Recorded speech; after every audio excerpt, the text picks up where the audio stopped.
It was only his second year at Indianapolis, but Rick Mears was on the pole for the 1979 500. As leaders Al Unser, then Bobby Unser, dropped out of contention, Mears finally moved into the lead late in the race. Pacing the field for 18 laps, Rick Mears held off A.J. Foyt to win his first Indy 500. Hello, I'm Bob Jenkins. Coming from the world of off-road racing, Rick Mears didn't take the traditional route to Indianapolis. Given the opportunity to compete against his heroes, Mears has proven himself beyond belief. He has become a dominant force at Indy, having become a member of the exclusive four-time winner club. Rick Mears has quickly established himself as a legend at the 500. A race for heroes.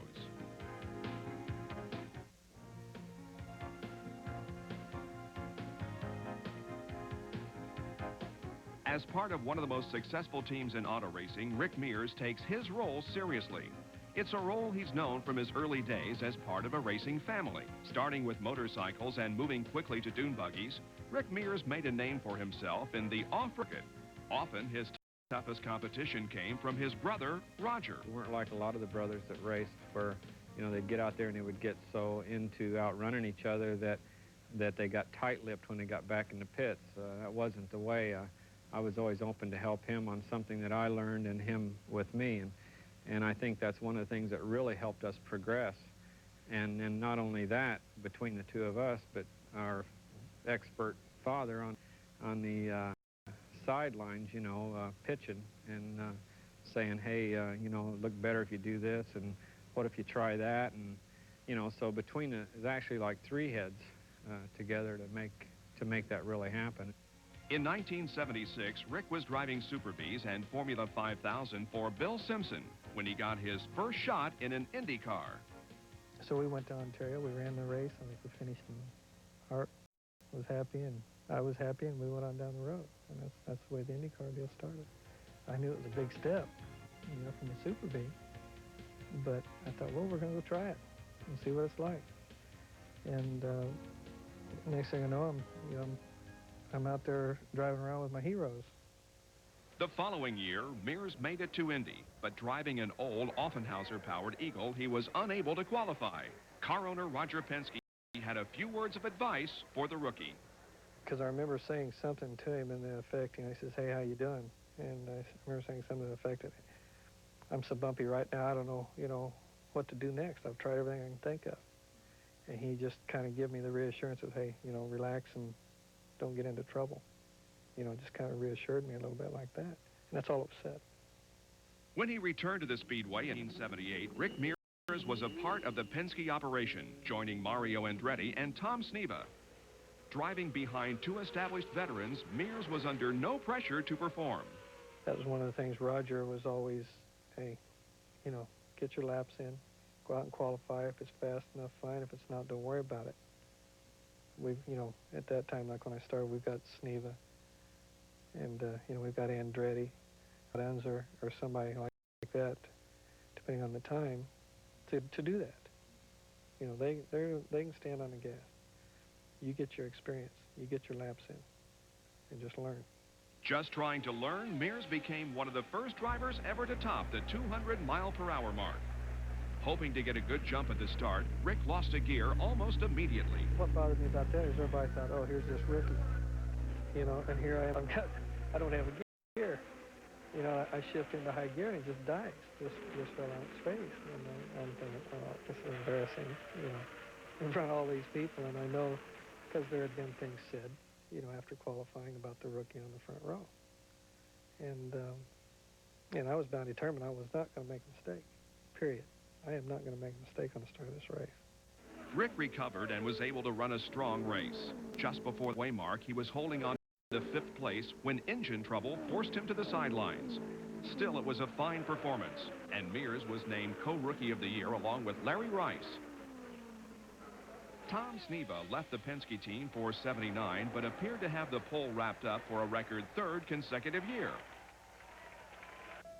Until Rick Mears made his run. At one point, I thought I was going to hit the wall coming off turn 3.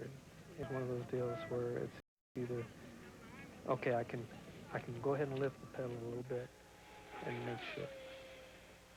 or I can leave it and see how close it's going to be, see if it's going to make it. And that's one of the first times I left it. I said, we're going to see if it's going to make that other side. And, I mean, I braced myself. I tightened up in the car and even tried to get away from it a little bit because I thought I was going to hit it. That's how close I thought it was. Came around my next lap, I saw my mark up in the gray at the exit of the corner, and I thought I had another 8-10 inches to go, and I thought I'd already hit it. So that just showed me that I was not using up as much track as I thought I was. Mears won the pole, but early in the race, Al Unser was the man to beat. Driving a new ground effects design Chaparral, Unser dominated the first 250 miles before dropping out with transmissions. Bobby Unser, a new addition to the Penske team, took over the lead when Al dropped out, with Mears moving up to second. It looked like a 1-2 sweep for Penske as the last 50 miles approached. I've got no idea, how much he had left or if he had any left. I don't know that to this day, and I won't. But I can guarantee it was going to be one good race at the end, if he hadn't had the gearbox problem. As Bobby slowed, took the lead on lap 182. And held on to win his first Indianapolis 500. I did not let myself think that I'd had that race won until I was about halfway between turn 4 and the checkered flag. And when I got to a point that I felt like if all 4 wheels fall off this thing, I can slide the rest of the way, then I knew I'd won it. In 1980, not even the Penske team figure out how to catch Johnny Rutherford. Driving the Chaparral left vacant by Al Unser, Rutherford swept to the pole, while Mears quietly took 6th starting position. With Rutherford well in command, Mears was running a strong 2nd place when 2 late pit stops dropped him to 5th, as Rutherford went on to win. Even the most successful drivers have their bad years, and for Rick Mears, 1981 was a tough one at Indy. After running qualifying laps of 200 and 199 plus, Mears blew an engine. Later that day, he put his backup car into the show with a speed of 194.018. Starting 22nd, Mears worked his way to the front and actually led 1 lap before coming into the pits for a routine stop on lap 58. The pit stop just, came in for the normal routine stop, and the next thing I know, there's a wave of fuel coming over the top of me, a spray into the cockpit with me. And about the time I saw the spray come in, a wave of it ran down over the visor, and I thought, we're in trouble. And I no sooner got those thoughts through my mind than it ignited. I knew we were in trouble then. So then it was a matter of getting out, as quick as possible. And you can't believe how long it takes your hand to get from the steering wheel to your buckle. Mears' ex-crewman suffered burns. But after missing only 1 race, Rick was behind the wheel again. Well, when there's a problem like that, if I know what caused it, it doesn't bother me. I can put it away. If it's something that I've done that I don't know why I did it, or wouldn't know why I did it, and there could be a possibility that I could do it again, that would bother me, and I would have a problem. He would be in top form for 1982.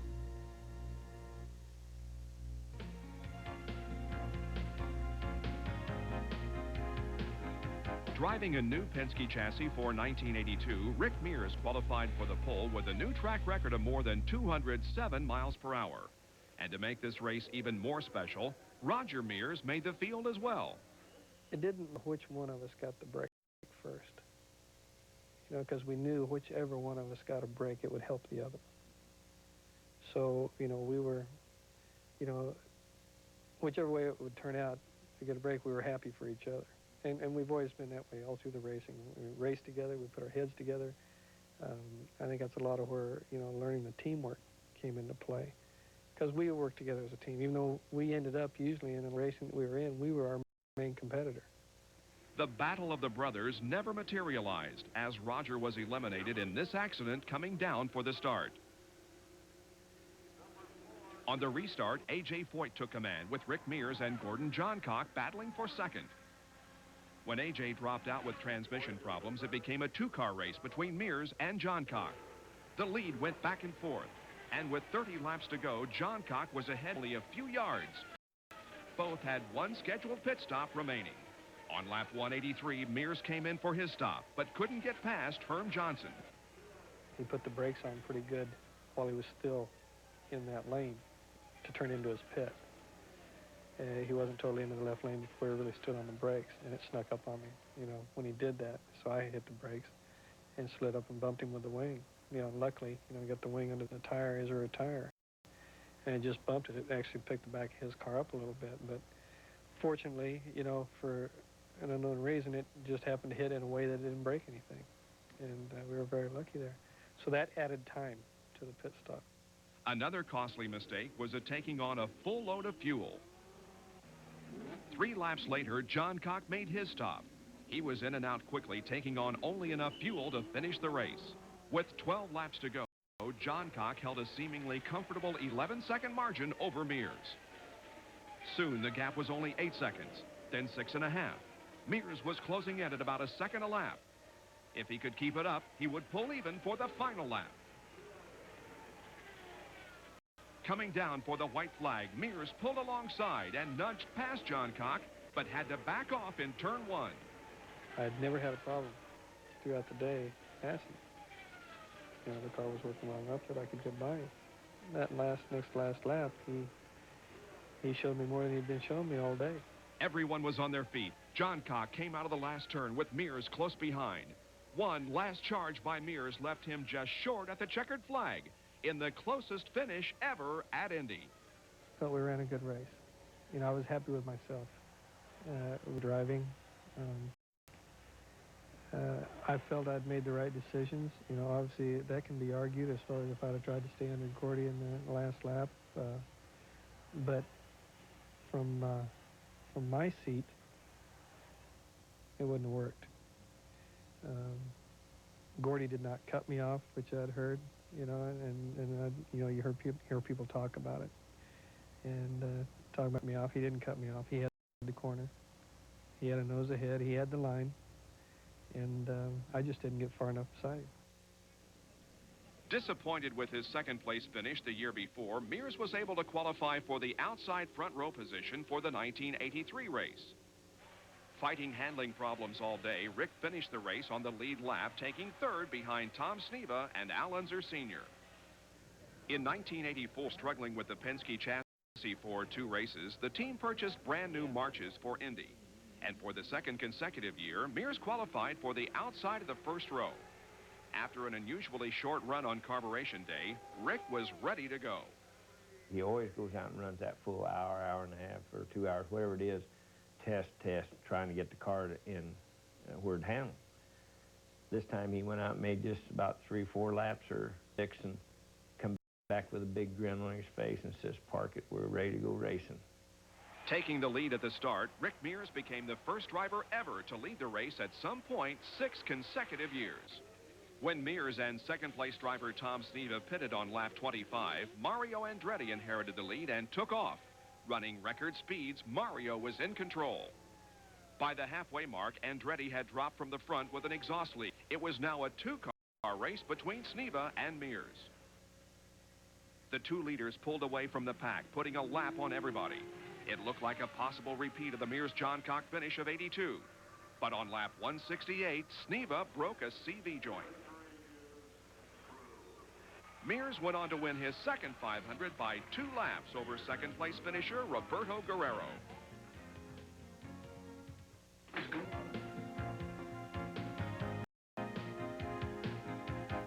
Rick Mears was lucky to return to Indy in 1985. The previous September, Rick was practicing for a race at San Air in Canada when he crashed hard, shattering both of his feet and ankles. I saw an opportunity to clean lap just ahead of Ray Hall and Scott Brayton. So I had a run on Ray Hall coming off of turn 3 and taking a run at Brayton. And at the same time as we're coming off, we're passing another car warming up. I thought, okay, we've got room to go on through. And there wasn't room. I caught his front tire, his right front. And it just turned the car sideways, and I'm looking at the guardrail. And just went straight into it. By May of 1985, he wasn't fully recovered, but Mears was fast enough to qualify for the 10th spot at nearly 210 miles an hour. After after 122 laps of driving on tender feet and ankles, Rick was forced out of the race with mechanical trouble. It wasn't a vintage performance, but Mears took it in stride. I've always been a firm believer in things happen for a reason, and this happened. I've gone a lot of years without that's the first time I'd ever broken a bone, period, after racing motorcycles and everything else. And a lot of good luck, you know, when I've seen a lot of guys have a lot of bad luck year after year. And I felt like, well, it's kind of my time to catch up, you know, even out with everybody else. So that's the way my outlook has always been on it. That's the way I try to keep an even keel. Avoiding the road courses, Mears only drove 5 IndyCar races that year. But in 1986, he came back strong. Averaging nearly 207 miles per hour, Rick qualified for his 3rd pole. On race day, Mears, Bobby Rahal, and Michael Andretti took turns pacing the field. With 20 laps to go, Rick was leading. But while he was fighting handling problems, Rahal and Kevin Cogan were closing in. On lap 187, Rahal and Cogan made their move on Mears. Cogan then went on to pass Rahal. Ari Leyendyke's crash would bring out the yellow bunch up the field. On the restart, Rahal passed Cogan and went on to win his first Indy 500. Cogan finished in 2nd, and Rick hung on to 3rd in the closest 1-2-3 finish at Indy.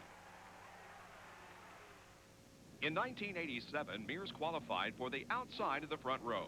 It was his 7th front row start in his 10 years at Indy.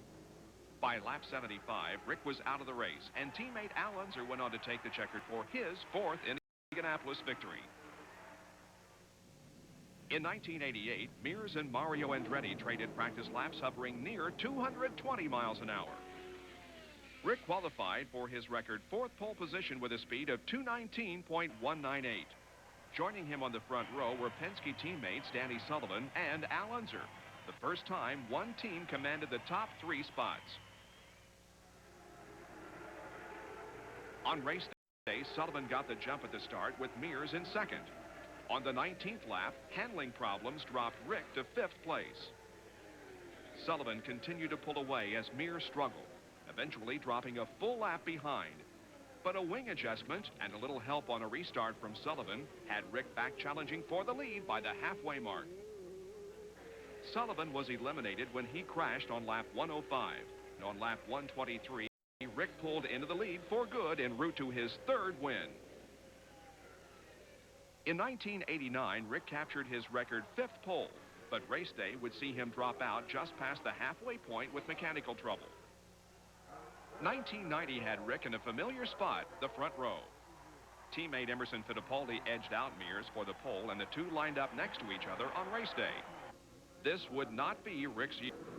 Mears never led the race and was lapped by Emo on lap 58. Rick struggled to finish in 5th place, 2 laps down to winner Ari Leyendyke. 1991, the 75th running of the Indy 500, the Diamond Jubilee, and change was in the air. Rick was no longer in his familiar yellow Pennzoil color, having traded that in for the red and white Marlboro Man look. And for the first time in his career at Indy, Rick made contact with the wall. Mears slammed the turn 1 wall when a wheel pin worked itself loose, heavily damaging his car but suffering only a bruised foot. As a credit to himself and the Penske team, he was out later that day in his backup car running nearly identical laps to his primary car. Qualifying for the pole turned into a real cat-and-mouse game. Because of high heat and humidity, teams had mixed feelings on taking their spot in line or waiting for cooler weather later in the day. Compounding the problem was the chance for afternoon rain. In what was touted as A.J. Foyt's final 500 before retiring, A.J., in dramatic fashion, was first out and established the time to beat as he qualified for his record 34th consecutive Indy 500. Several drivers took their best shot at stealing the pole, A.J., but his time stood up. Then it was Rapid Rick's turn. Having practiced at just under 227 the day before, the air was filled with excitement. Right from the first lap, A.J.'s speed was in jeopardy. Rick's first lap was over 223 and got faster from there. He was on his way to capturing his record-setting 6th pole. And while everybody else played the wait-and-see game with the weather, no one was able to unseat. One day later, later, Gary Bettenhausen, on the 30th anniversary of his father's death in an accident at the Speedway, set fastest time with a run at 224.468 in a Buick-powered Lola, but he would start in the 5th row. Race day started out looking like a washout, but by mid-morning, the rain stopped. The wind had picked up, and the track was quickly drying. Delayed by 45 minutes, the 75th running was ready to start. When the green came out, Rick charged into the lead, but trouble erupted from the middle of the pack. Gary Bettenhausen started to slide, and close behind, Buddy Lazier lost control, tagging the wall. Nobody was injured, but Lazier's day was over. After the restart, Mears led through lap 13 when Mario Andretti dove inside Rick, taking over the lead. Mears slowly started to drop back, fighting handling problems with his car. A.J. Foyt became a victim of a crash involving Roberto Guerrero and Kevin Kogan. Foyt's front suspension was damaged by debris, ending his day. Guerrero was uninjured, but Kogan was hospitalized with a broken leg and arm. Michael was clearly the class of the field. He nearly lapped Rick until a flat tire slowed him down, made him pit early, and cost him an extra stop for fuel late in the race. Attrition slowly whittled down the field to a battle between Michael and Rick. The younger Andretti was back in control until Danny Sullivan's turbo let go on the front stretch. Michael pitted for that extra fuel he needed and found himself behind Rick for the restart. In an amazing move that brought the fans to their feet, Andretti put an incredible outside pass of Mears in turn 1.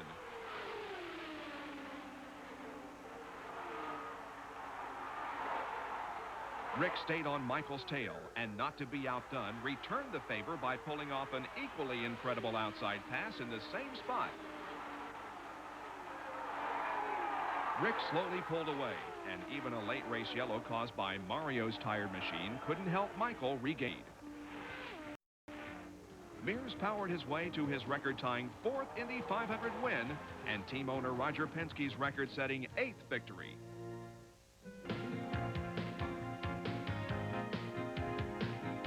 It seems to be only a matter of time until Rick Mears wins a record 5th Indy 500. But records aren't foremost on his mind. I don't ever think about records until after I get one. Then if I'm fortunate enough to get one, I like it. I never really look at things like that. That's something that I think, that runs across my mind from time to time over the years, that will be very nice to look at down the road.